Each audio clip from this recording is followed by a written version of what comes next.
สสเวียดนามทุ่มงบมหาศาลหลายกว่า50ล้านดอลลาร์สหรัฐเข้าในโครงการปลูกกาแฟขนาดใหญ่อยู่ภาคใต้ของสปป.ลาว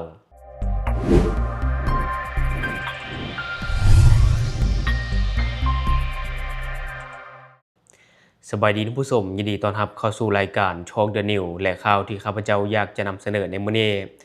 ก็คือสสเวียดนามได้ทุ่มงบมหาศาลหลายกว่า50ล้านดอลลาร์สหรัฐ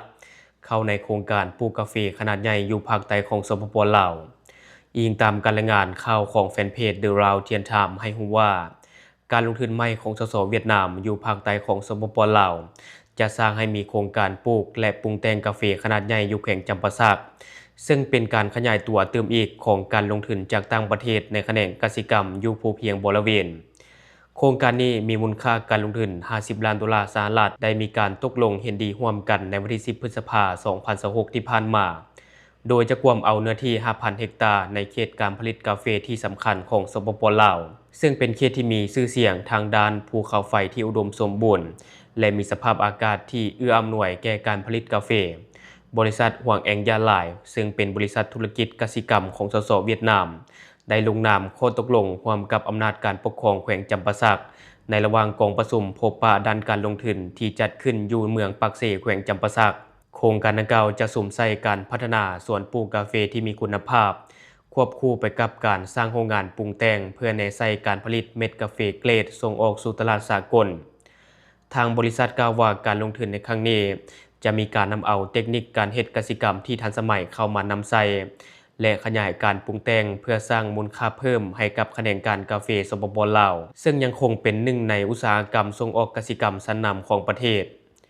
อำนาจการปกครองแขวงจำปาสักเชื่อมั่นว่าโครงการนี้จะช่วยสร้างเวียกเฮ็ดงานทำปรับปรุงสมรรถภาพการผลิตกสิกรรมและสนับสนุนการเติบโตของเศรษฐกิจท้องถิ่นโดยเฉพาะแม่นในชุมชนเขตชนบทที่มีส่วนเกี่ยวข้องกับการปลูกและปรุงแต่งกาแฟ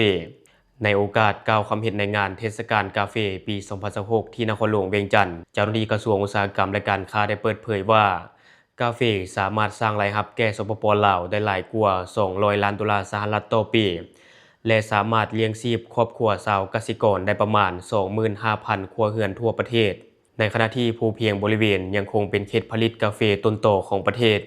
แต่ปัจจุบันการปลูกกาแฟก็ได้ขยายตัวไปสู่บรรดาแขวงภาคเหนือเช่นพงสาลีหัวพันและเสียงขวางนอกจากนั้นบริษัทหวางแองยาลายยังมีแผนที่จะขยายเนื้อที่การปลูกให้ได้หลายกว่า 20,000 เฮกตาร์ในทั่วประเทศลาวกัมพูชาและเวียดนามซึ่งเป็นส่วนหนึ่งของยุทธศาสตร์กสิกรรมภาคพื้นในระยะยาวการลงทุนในครั้งนี้เกิดขึ้นท่ามกลางที่สปป.ลาวกำลังสืบต่อขยายการผลิตกาแฟและปรับปรุงมาตรฐานคุณภาพเพื่อสร้างความเข้มแข็งแก่ฐานะของตนในตลาดสากลในเวลาเดียวกันลาวกำลังค้นคว้าเทคโนโลยีการคั่วกาแฟโดยไฮโดรเจนซึ่งเป็นส่วนหนึ่งของความพยายามในการเฮ็ดให้แขนงการนี้ทันสมัยขึ้นและลดพรการปล่อยไอพิษปัจจุบันโรงงานคั่วกาแฟที่นำใช้พลังงานไฮโดรเจนพร้อมอยู่ในขั้นตอนของการพัฒนาอยู่แขวงจำปาสักภายใต้การร่วมมือระหว่างคู่ร่วมงานลาวและญี่ปุ่นซึ่งเทคโนโลยีการคั่วด้วยไฮโดรเจนนี้จะแตกต่างจากวิธีการคั่วแบบดั้งเดิมก็คือจะมีเพียงแต่น้ำเท่านั้นที่เป็นผลพลอยได้ในขณะที่ผู้พัฒนากล่าวว่าเทคโนโลยีนี้สามารถช่วยปรับปรุงความคงที่ของรสชาติและยืดอายุการเก็บรักษาได้ดีขึ้นสิ่งดังกล่าวจะช่วยให้กาแฟลาวสามารถตอบสนองได้ตามมาตรฐานความยืนยงที่พร้อมเติบโตในตลาดสากลเป็นต้นญี่ปุ่นยุโรปและอเมริกาเหนือซึ่งกาแฟลาวได้กลายเป็นสินค้าที่สร้างชื่อเสียงในระดับสากลและมีหลายยี่ห้อที่สามารถส่งออกไปขายในต่างประเทศได้อย่างเต็มตัวนี่คือบางยี่ห้อที่โดดเด่นและเป็นที่รู้จักกันดียี่ห้อที่เป็นผู้บุกเบิกและมีชื่อเสียงในระดับสากลนั่นก็คือดาวคอฟฟี่เป็นยี่ห้อที่ใหญ่ที่สุดและเป็นที่รู้จักกันดีในอาเซียนและหลายทวีปดาวมีทั้งกาแฟเม็ดกาแฟบดและกาแฟสำเร็จรูป 3 in 1ตลาดหลักแม่นส่งไปไทยเวียดนามจีนและยุโรปและต่อมาจะเป็นซีนุกกาแฟเป็นยี่ห้อกาแฟระดับพรีเมียมที่มีประวัติศาสตร์ยาวนานซีนุกเน้นคุณภาพการคั่วและการคัดเลือกเม็ดกาแฟจากภูเพียงบริเวณมีการส่งออกไปยังประเทศฝรั่งเศสญี่ปุ่นและประเทศอื่นๆในยุโรปและบัดนี้เรามารู้จักกับยี่ห้อกลุ่มกาแฟพิเศษ Specialty and Organic Coffee ปากซองไฮแลนด์เด่นการผลิตกาแฟคุณภาพสูงในเนื้อที่ส่วนขนาดใหญ่อยู่เมืองปากซองพวกเขาส่งออกเม็ดกาแฟดิบและกาแฟคั่วไปยังตลาดต่างประเทศ โดยเฉพาะแม่นกลุ่มที่ต้องการกาแฟเกรดพิเศษและต่อมาจะเป็น Saffron Coffee ถึงว่าจะมีต้นกำเนิดการผลิตอยู่ทางภาคเหนือก็คือแขวงหลวงพระบางแต่ยี่ห้อนี้มีชื่อเสียงหลายในกลุ่มนักท่องเที่ยวและก็มีการส่งออกไปขายในรูปแบบออนไลน์และตัวแทนจำหน่ายในต่างประเทศ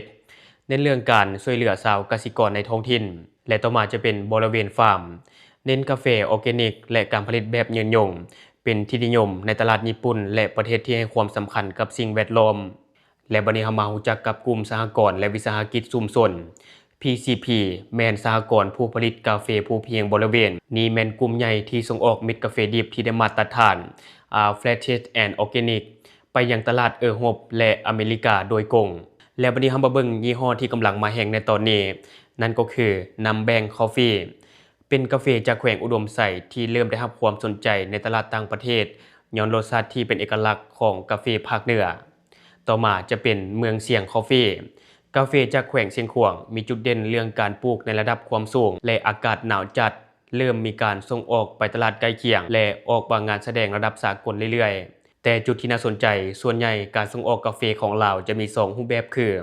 1. ส่งออกในนามยี่ห้อของลาวเองเช่นดาวสีนุกเพื่อไปวางขายในชั้นวางสินค้าของซูเปอร์มาร์เก็ต 2. ส่งออกเป็นวัตถุดิบ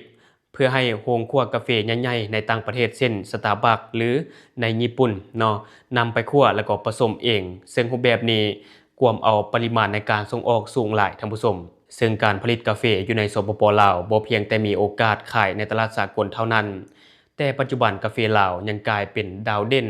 ที่ได้รับการยอมรับในระดับสูงเป็นต้นแม่นตลาดเออโรปญี่ปุ่นและอเมริกานี่คือเหตุผลและก็จุดแข็งที่ให้กาแฟลาวมีท่าแห่งในเวทีสากล 1. จุดแข็งด้านสภาพแวดล้อมดินภูเขาไฟที่อุดมสมบูรณ์ในเขตภูเพียงบริเวณแขวงจำปาสัก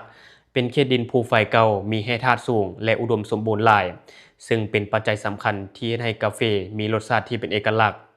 สภาพอากาศและระดับความสูงภูเพียงบริเวณมีความสูงประมาณ 1,000 หา 1,350 เมตรเหนือระดับน้ำทะเลมีอากาศเย็นตลอดปีเหมาะสมที่สุดสำหรับการปลูกกาแฟพันธุ์อาราบิก้าคุณภาพสูงนอกจากจุดแข็งด้านสภาพแวดล้อมแล้วก็ยังเว้าถึงรสชาติที่เป็นเอกลักษณ์กาแฟลาวมีชื่อเสียงในเรื่องของบอดี้ความเข้มข้นที่สมดุลมีกลิ่นหอมคือดอกไม้และหมากไม้พร้อมทั้งมีรสชาติส้มอมหวานพอดีสิ่งนี้เฮ็ดให้กาแฟลาวถูกจัดอยู่ในกลุ่ม Specialty Coffee ที่นักดื่มกาแฟทั่วโลกต้องการนอกจากรสชาติแล้วก็ยังเว้าถึงการหั่นเป็นกสิกรรมสะอาดและยืนยงซึ่งว่ากาแฟออร์แกนิกนี่นะชาวกสิกรลาวจำนวนหลายยังปลูกกาแฟแบบธรรมชาติและบ่ได้นำใช้สารเคมีซึ่งตอบโจทย์ค่านิยมของตลาดโลกในปัจจุบันที่เน้นเรื่องสุขภาพ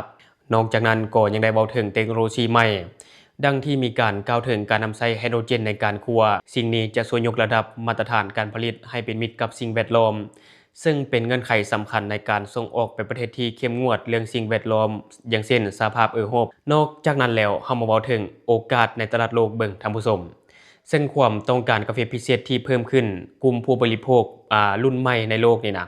ยินดีที่จะจ่ายราคาสูงเพื่อแลกกับกาแฟที่มีเรื่องราวหรือว่า storytelling และมีที่มาอย่างชัดแจ้งและนอกจากนั้นเองลาวก็ยังมีโอกาสได้รับการสนับสนุนการลงทุนจากต่างประเทศการที่มีบริษัทยักษ์ใหญ่อย่างเช่นจากเวียดนามหรือญี่ปุ่นเข้ามาลงทุนช่วยให้กาแฟลาวเข้าถึงระบบโลจิสติกและเครือข่ายจำหน่ายในระดับสากลได้ง่ายขึ้นแต่นอกจากนั้นเองลาวก็ยังมีสิ่งที่ท้าทายต้องพัฒนาถึงว่าจุดแข็งลาวจะมีหลายแต่ลาวก็ยังต้องสุ่มใส่การรักษาคุณภาพให้คงที่ในทุกๆสุดการผลิตนอกจากนั้นก็ยังเว้าถึงการสร้างยี่ห้อหรือว่าแบรนดิ้งให้เป็นที่รู้จักในวงกว้างบ่แม่นเพียงแต่ขายวัตถุดิบให้ประเทศอื่นไปติดยี่ห้อใหม่เนาะเฮาเองก็ต้องมีการเพิ่มมูลค่าโดยการปรุงแต่งภายในประเทศให้หลายขึ้นแทนการส่งออกเม็ดดิบเพียงอย่างเดียวสรุปก็คือกาแฟลาวมีต้นทุนทางธรรมชาติที่ดีเลิศอยู่แล้วถ้าสามารถผ่านเรื่องเทคโนโลยีการปรุงแต่งและการตลาดใดกาแฟลาวจะกลายเป็นสินค้าส่งออกหลักที่สร้างรายรับมหาศาลให้แก่ประเทศอย่างแน่นอนอันนี้ก็จะเป็นเนื้อในข่าวที่ข้าพเจ้าเก็บมาฝากท่านผู้ชมในมื้อนี้เนาะทุกคนมีความคิดเห็นอะไรกับข่าวนี้อยากตำหนิติเตียนอยากประกอบส่วนข้อมูลก็อย่าลืมฝากไว้ภายใต้คอมเมนต์ของเฮาแล้วเฮาจะเข้าไปอ่านและก็ตอบแลกเปลี่ยนประสบการณ์นำกันอย่าลืมสนับสนุนกันด้วยการกดติดตามช่องขอขอบใจ